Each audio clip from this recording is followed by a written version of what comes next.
I'll just come right out and say it. I'm a pretty lucky guy. I've spent most of my life traveling to places I've always wanted to go, sometimes in search of animals I didn't even know existed. And that is exactly the case for my first trip to the island of Mallorca, where I discovered a goat that reminded me, for some reason, of playing in a bar band when I was a kid.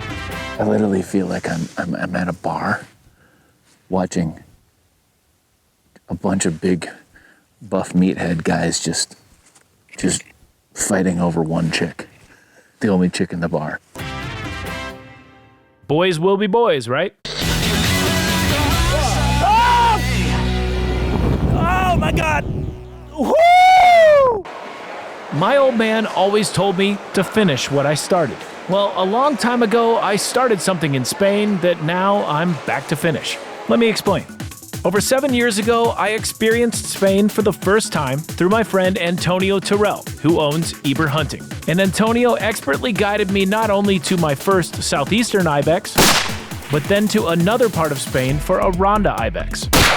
But I also did a lot more than hunting. I experienced some very local delicacies and some very unique culture. 4 years later, I was back, this time on a successful hunt for the other two ibex that live in Spain, the Bacete ibex and the Gredos ibex.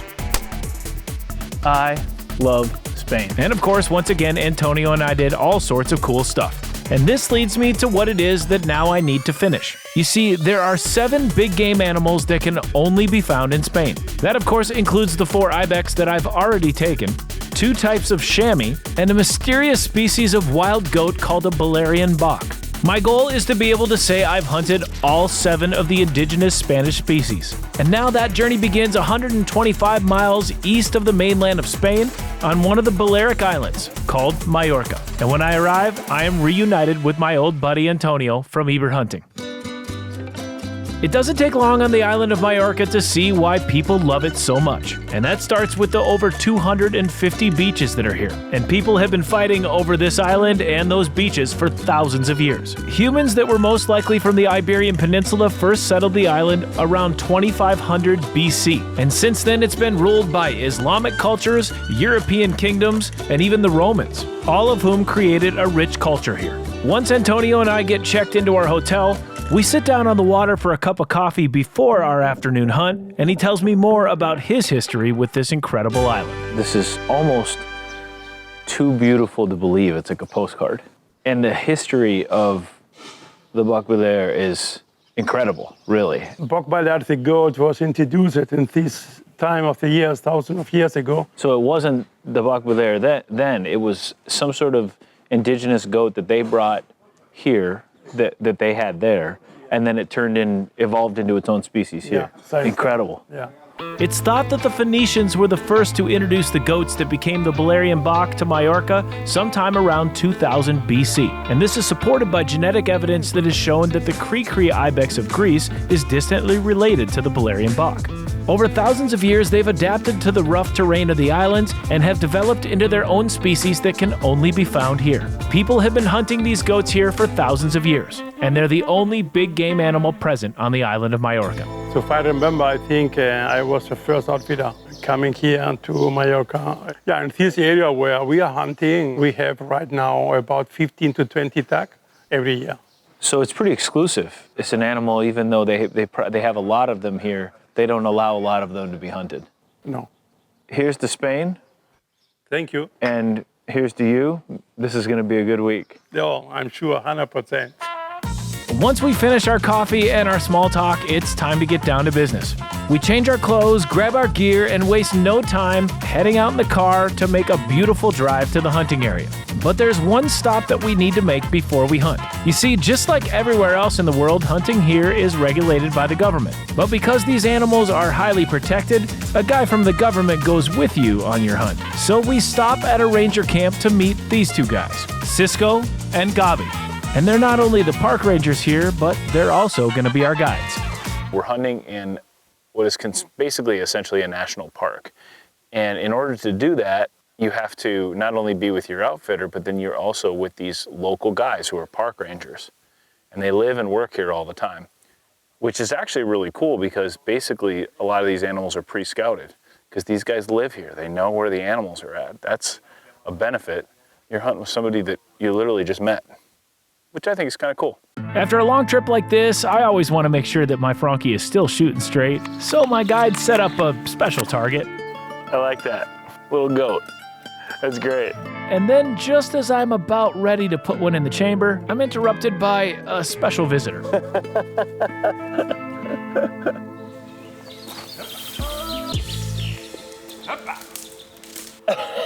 That's not something you see every day. Get out of here, donkeys. Well, that's officially the first time that my shooting has been interrupted, literally, by an ass.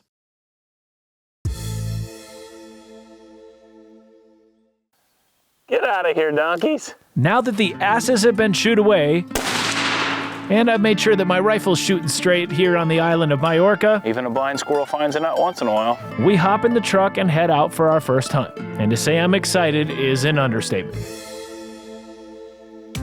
The Balearean Bach lives in the Serra de Tramontana mountain range, which lies on the northwest coast of Mallorca, and the area we're hunting is northeast of the town of Pollença. To begin glassing, Antonio takes me to a cliff that overlooks the Balearean Sea to the north, and to the south we have a clear view for half a mile. And from this gorgeous vantage point, we almost immediately start seeing goats. And after 45 minutes of glassing, we move to get into position to get a closer look at some of them. So cool. We just stumbled into the mother lode of males here, and there's water here. That's why they want to be down here. Antonio tells me that I've arrived right in the middle of the Balearean Bach's breeding season. And that became immediately obvious because every male was harassing any female they could find and proceeded to put on quite a show for us, doing what can only be described as male goat things.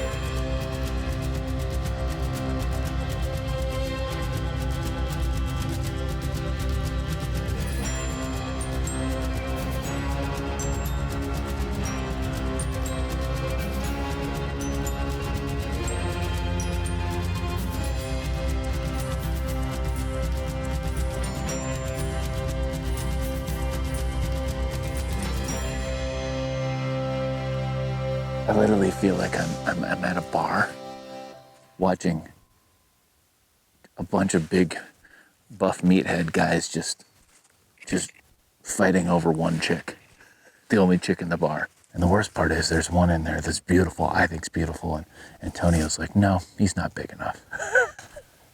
No Mickey Mouse. No Mickey Mouse? No Mickey Mouse hunt. It's not a Mickey Mouse hunt. I don't even know what that means. What does that mean? I mean, if we go for a good trophy, these are good trophies, but we have bigger ones. So we have seen some gold medals. So we want that you get some. So you're saying I'm being impatient? Yes. Just relax a little bit. And it's in this moment that our two game rangers, Cisco and Gabi, tell me they have the perfect idea of how to get me to relax. You see, apparently the two of them are part owners in a vineyard and winery that is just down the road. And if you know me, you know exactly what I said when they asked if I wanted to see it. So we left the so-called Mickey Mouse goats behind to fight over the girls, change our clothes, and take the short drive to this place. It's called Mortique's Vineyard. And as I'm about to find out, the Mallorcan experience is as much about wine as it is about beaches and goats.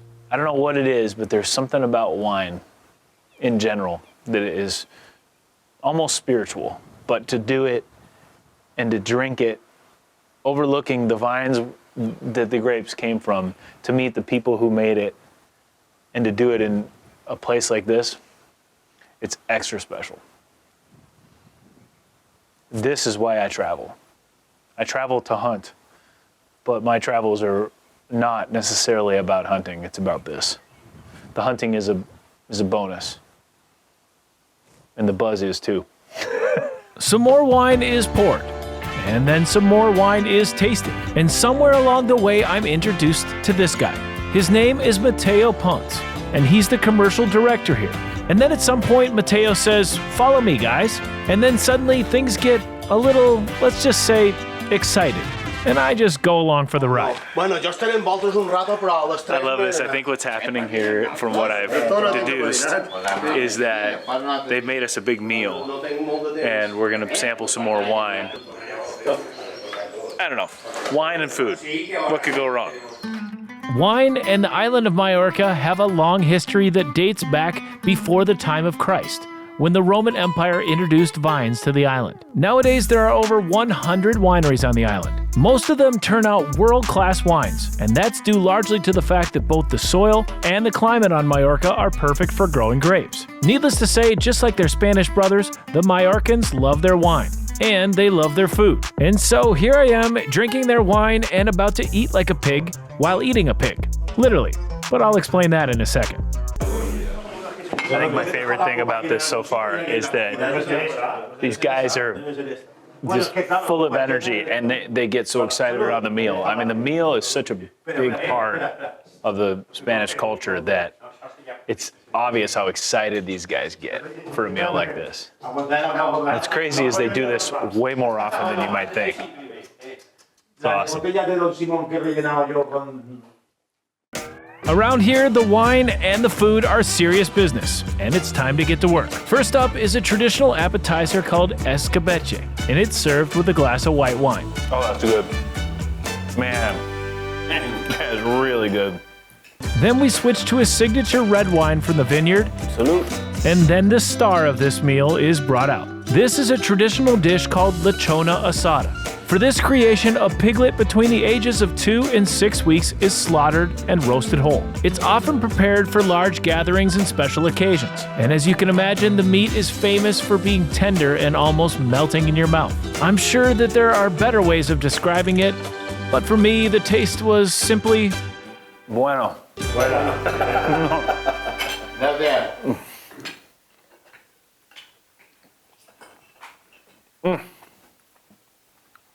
That's as good as anything I've ever had. Unbelievable. Something tells me I'm going to say that a lot on this trip. and hopefully my Spanish gets a little bit better too.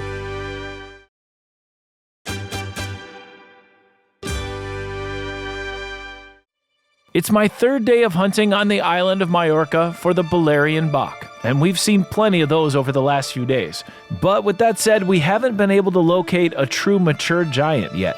This morning though, things are looking up. One of the park rangers has told us that last night he located exactly the kind of bok we're looking for in an isolated spot about a mile back into a canyon, and he feels confident there's a chance he's still around. So we gear up, start hiking, and the game begins.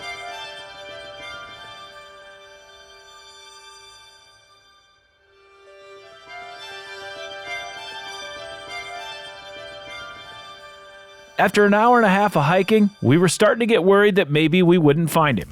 And then we did. Nick, there. Where's the white stone? Just there, they're climbing up. Oh, yeah. And let's go to this. Is that him? Yes, it's this one. There is it.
Is he down?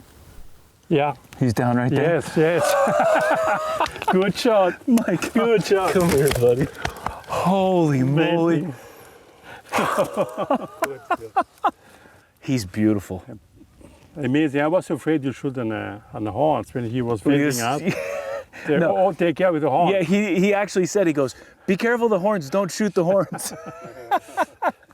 Woo! As we hike up to the rock where my Balearean bok lays, I can't help but think about how funny this journey we call life is. When I first met Antonio years ago, neither of us were ever thinking that we'd end up on Mallorca together, hunting a little-known species of goat. But here I am, walking up with a guy that I now consider one of my best friends to a Balearean Bach of a lifetime. Now the celebration can begin.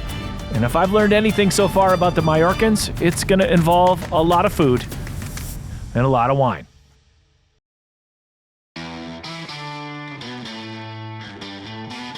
It has been a very special day here on the island of Mallorca with my friends from Iberhunting. After I put the hogue knives to work skinning out my Balearean Bach, we pack out the meat and horns and head back to the ranger camp where everything began a few days ago. And as predicted, I found out that Antonio and the Mallorcans know how to celebrate. Chico, ven pa' acá. Oh my God. Look. Hello. He's not very happy. Cheers. Cheers. What are you going to do with him? We're going to do Kiko going to do a great paella. A paella. A paella. With a lobster. Yeah. Now that's how we celebrate.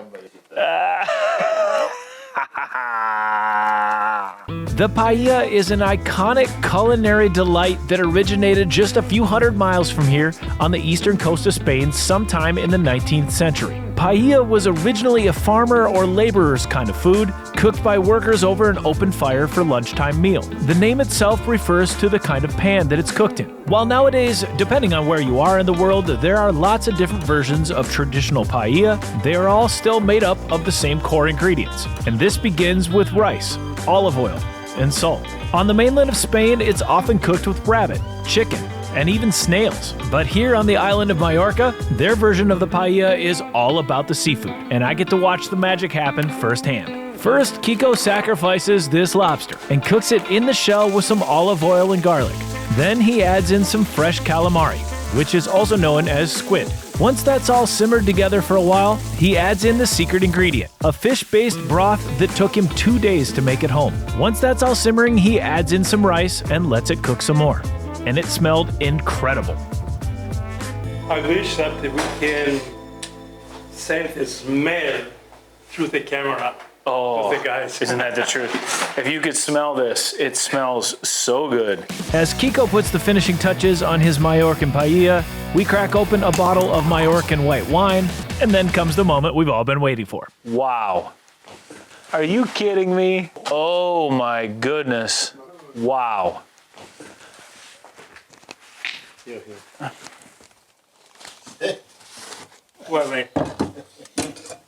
Oh, mi amigo. Paella for Mallorca. It's perfect. Come to an island in Spain, they said. I didn't know I was getting this out of the deal. For me, one of the best things of traveling to a new place is experiencing the food. And even better is experiencing that food with the new friends you make along the way. Here's a toast to Spain, to Mallorca, Mallorca. and to the beautiful Bach today. Yeah. Cheers. Congratulations. Thank you very much. Viva Mallorca. Viva Mallorca. Viva Mallorca. Viva Kiko. All right, let's taste this.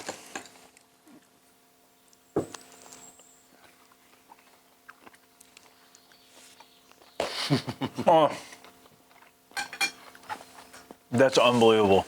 That is by far one of the best things I've ever put in my mouth. And now I just realized that sounded horribly dirty and very, very inappropriate. So I apologize. I apologize for that. Actually, no, I don't. I meant what I said. I agree. One thing that I learned and experienced firsthand here is that while Mallorca might be part of Spain, it is uniquely, well, Mallorcan. This island proudly has its own culture, its own language, its own food, and even its own wine. And the people here are fiercely proud of it. It's a lot like the fact that Texas is part of the United States, but definitely Texas. Gandhi once said, "A nation's culture resides in the hearts and in the soul of its people." And the people here are Mallorcan and damn proud of it. And what's not to love? Mountains, beaches, and the only place in the world that you can find a Balearean Bach. Now it's time for Antonio and I to head to the mainland of Spain to try to complete my Spanish slam. And as a token of good luck, my guide Gabi brings out a homemade bottle of a traditional liquor called yerbas. And in the name of experiencing culture, who am I to turn that down? Cheers. Cheers. This is the same whiskey. Oh.